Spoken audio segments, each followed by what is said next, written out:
Thank you, Mr. Speaker. I rise to speak against HB 243. This bill prevents local governments from adopting ordinances that require an employer to compensate an employee for a last-minute change in their schedule. This bill would prevent local governments from requiring any form of compensation for canceled shifts or for requiring any type of additional compensation for unexpected shifts. Local innovation is the lifeblood of progress. Preemption efforts like this are driven by special corporate interests, and they stand in the way of local innovation and self-rule, which has historically paved the way for meaningful changes that reflect the needs of local residents. Localities must have the freedom to do what's best for their people and their communities. This bill represents an ominous attempt to remove power from locally elected officials and make the voters mere bystanders in the democratic processes that define the character of their communities. With this bill, we are witnessing firsthand the trend of corporate lobbyists working with their legislator allies in the state capitals where they have more influence to keep local governments from doing what's best for their people and their communities. This bill is a clear violation of both core conservative and Democrat principles, and it's an all-around assault on democracy. So for those representatives who tout that one of their top priorities down here is to make sure that big government doesn't take any more power, how do you justify to your constituents supporting this? At the heart of this is a fairness issue. Working parents need predictable schedules to plan for child care responsibilities. Calling employees in last minute with the threat of losing their jobs if they don't show forces working families to leave their kids at home unattended, and in some cases, out in the parking lot in locked cars while working inside at their jobs. And we have actually seen this happen where mothers have specifically been arrested for having done this. So whether you are a parent or not, nobody wants to sit around on a weekly basis, and that is what happens. The examples that have been used to support this bill are talking about rare occasions, but the actual truth of what happens is employees sit around on a weekly basis and they're casually on call, uncompensated for being on call, with the threat of losing their job if they do not show. If they aren't ready at a moment's notice for their employer.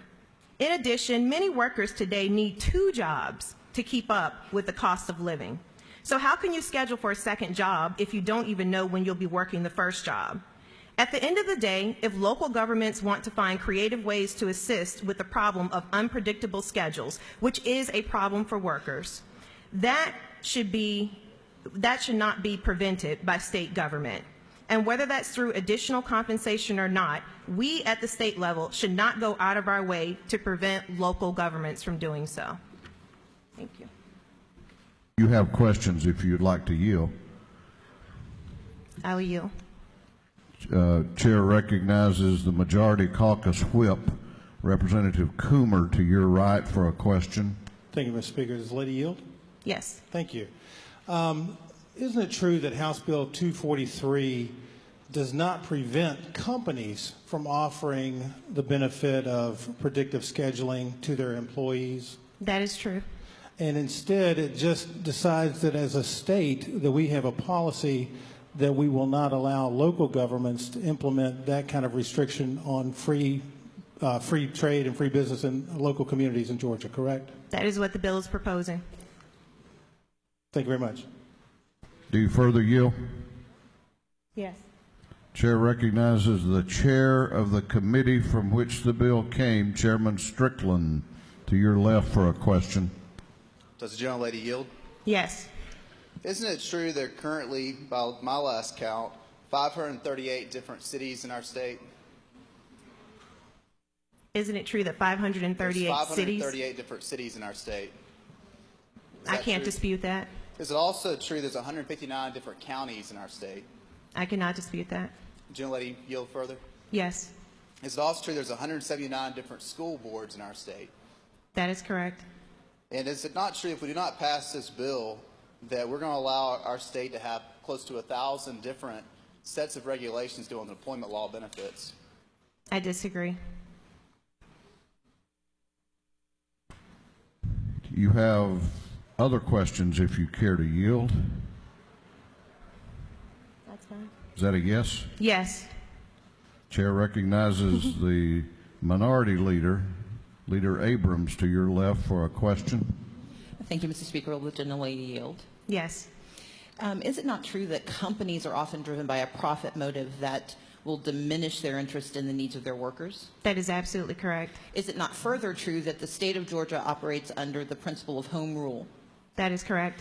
So by extension, would it not mean that given the 538 cities, the 170 school districts, the 159 counties, that if our concern is that we will have multiple rules that dispute one another, that we should abolish home rule immediately, and that that should be the posture of this body? That is correct. Thank you. Do you further yield? I do. Chair recognizes Chairman Setzler to your right for a question. Does the lady yield? I do. I want to ask you, I was listening to your discussion with the chairman of our Industry and Labor Committee. He raised the question of having 159 different counties and a whole variety of different cities. Do you believe that property rights are a basic right of all of our citizens? I do. Okay. As a property right, business owners have an interest that, and I think it's a core role of government to protect property rights. Let me ask you this. Do you believe that we ought to exercise the protection of basic rights in one city differently than another and different than another? Or do you think people's basic rights ought to be protected uniformly and in an important and significant way across the state in an even way? Well, what I'm concerned about is the rights of voters to elect their local government and have those folks represent them and for them to maintain the power to deal with issues like this. Those are the rights that I am primarily concerned with. Does the lady further yield? Yes. So are you telling me, is it your contention then that if the voters elect a set of local elected officials that don't respect property rights, local elected officials ought to be able to do just about anything they want to with respect to those rights, or should there be uniform protection for the rights of both citizens and property owners and business owners across the state?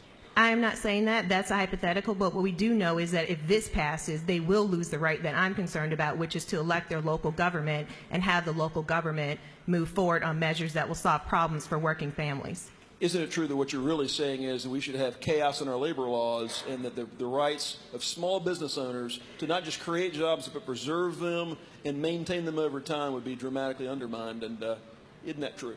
That's absolutely incorrect. Thank you, Mr. Speaker. I yield the well. Okay.